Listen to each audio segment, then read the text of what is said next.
Hola oyentes de Voces del Saber. Hoy exploraremos un derecho fundamental que es el derecho a la educación en el Perú, que está interpretado por mi persona, que soy la presentadora Manrique Menacho Selene. Yo soy la invitada número 1, mi nombre es Aisa Celeste de Paz Martínez. Yo soy la invitada número 2, mi nombre es Durán Joan Ofelia Paola. Yo soy el invitado número 3, mi nombre es Jim Paul Palomino Prudencio. Soy el invitado número 4, mi nombre es Carlos Mauricio Prudencio Finas. Yo soy el invitado número 5 y soy Yener Jesús Antonio Jerónimo. Soy la invitada número 6 y mi nombre es Daniel Alejandro Tenchiva Romero. Yo soy el invitado número 7, Fernando Arrieta Bernuy.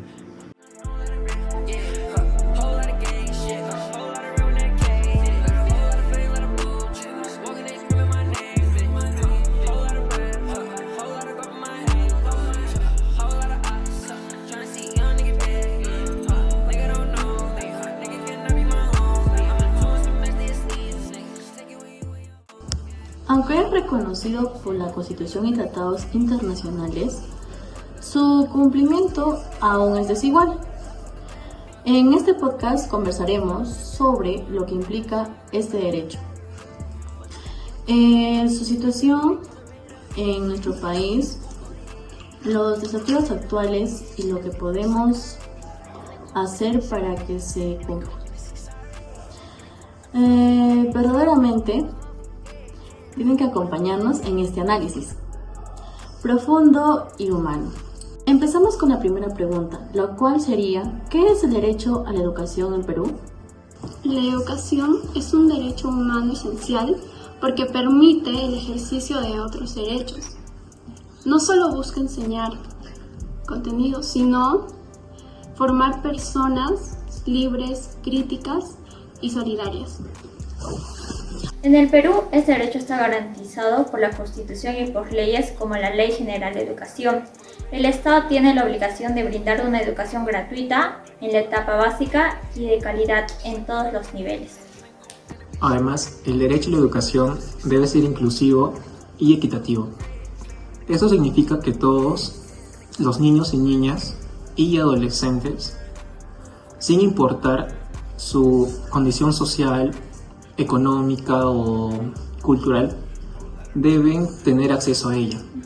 También es importante que la educación se adapte a la diversidad del país.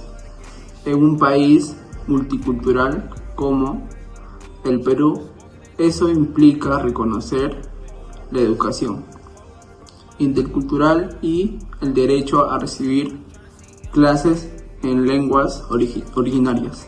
A continuación hablaremos sobre la desigualdad educativa en el Perú. En teoría, todos tenemos derechos a una educación de calidad, pero la realidad es que existen enormes brechas entre zonas urbanas y rurales y entre sectores ricos y pobres. En muchas escuelas rurales no hay suficientes profesores, ni aulas, ni servicios básicos. Es más, a veces ni siquiera hay mobiliario o materiales educativos. También hay una gran diferencia en el acceso a la educación inicial, que es clave para el desarrollo infantil. Muchos niños empiezan la primaria sin haber pasado por educación temprana, lo que los deja en desventaja. Otro problema es la desigualdad de género. Aunque ha mejorado, aún hay regiones donde las niñas abandonan las escuelas por tareas domésticas o por embarazos adolescentes. Y no olvidemos a los estudiantes con discapacidad, quienes muchas veces no cuentan con centros exclusivos o personal especializado. Ahora hablaremos sobre el retroceso educativo y la pandemia.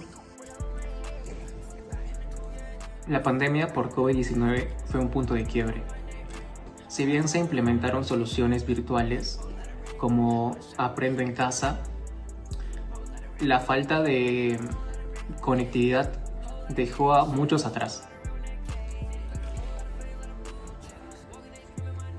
Más de 200.000 estudiantes abandonaron las clases durante el primer año de pandemia, especialmente en zonas rurales. Muchos no tenían televisión, radio o celular con datos. Algunos profesores se esfuerzan muchísimo, incluso visitando a sus estudiantes casa por casa, pero no fue suficiente. Además, la salud mental también se resintió. Muchos estudiantes y docentes sufrieron ansiedad, estrés o desmotivación. Y eso afectó el proceso de enseñanza. El cierre de escuelas también aumentó las brechas sociales, mientras algunos estudiantes de zonas urbanas accedían a plataformas digitales, otros simplemente perdieron el año escolar. Continuando, hablaremos sobre las medidas del Estado. El Estado ha intentado garantizar el derecho a la educación con programas como Beca 18, Aprende en Casa y la EIB. Sin embargo, ¿estos esfuerzos son suficientes?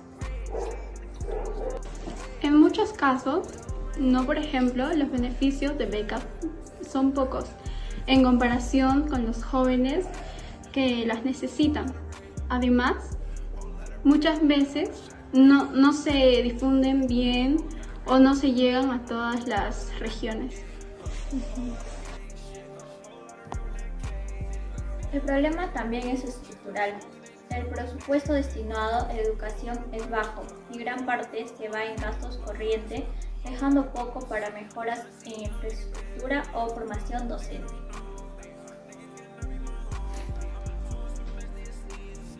Hay buenas intenciones, pero falta planificación y seguimiento.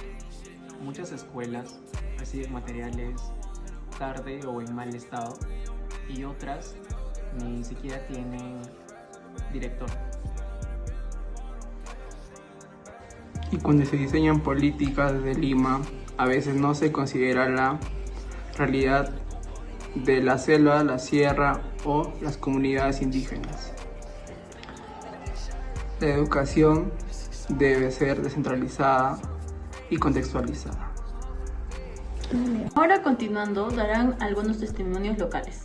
Conocí una adolescente de una comunidad que no pudo continuar sus estudios porque solo había secundaria hasta tercer grado. Para continuar tenía que mudarse a la ciudad. En mi comunidad, una profesora me contó que da clases a más de 5 grados al mismo tiempo, porque es la única docente en la escuela. En algunas zonas de la Amazonía, los estudiantes no tienen acceso ni siquiera a cuadernos o lápices. Algunos caminan hasta 2 horas para poder llegar a su centro de estudios. Estas realidades deben motivarnos a exigir cambios. No podemos hablar de derecho a la educación si miles de peruanos no acceden a condiciones mínimas. Bueno, a continuación nos darán unas propuestas y los retos. Se necesita aumentar el presupuesto educativo al menos el 6% del PBI y garantizar su distribución equitativa. Capacitar y revalorar al docente es esencial. Son ellos quienes sostienen el sistema en situaciones difíciles. También debemos cerrar la brecha digital, dar acceso al internet, computadora, tablet y capacitar en su uso. Hay que fortalecer la educación inicial y promover una cultura de lectura desde los primeros años. Las escuelas deben ser espacios seguros e inclusivos, donde se respete la diversidad y se prevenga el acoso escolar. Finalmente, se debe promover la participación de los padres y comunidades en las decisiones educativas. La educación es tarea de todos. La educación no debe ser una promesa vacía. Es un derecho que exige acción, compromiso y justicia. Sin educación no hay oportunidades ni desarrollo. Invertir en educación es invertir en el futuro del Perú. Muchas gracias por escucharnos en Voces del Saber. Para finalizar la conclusión, el derecho a la educación es la base de toda transformación social. Gracias por escucharnos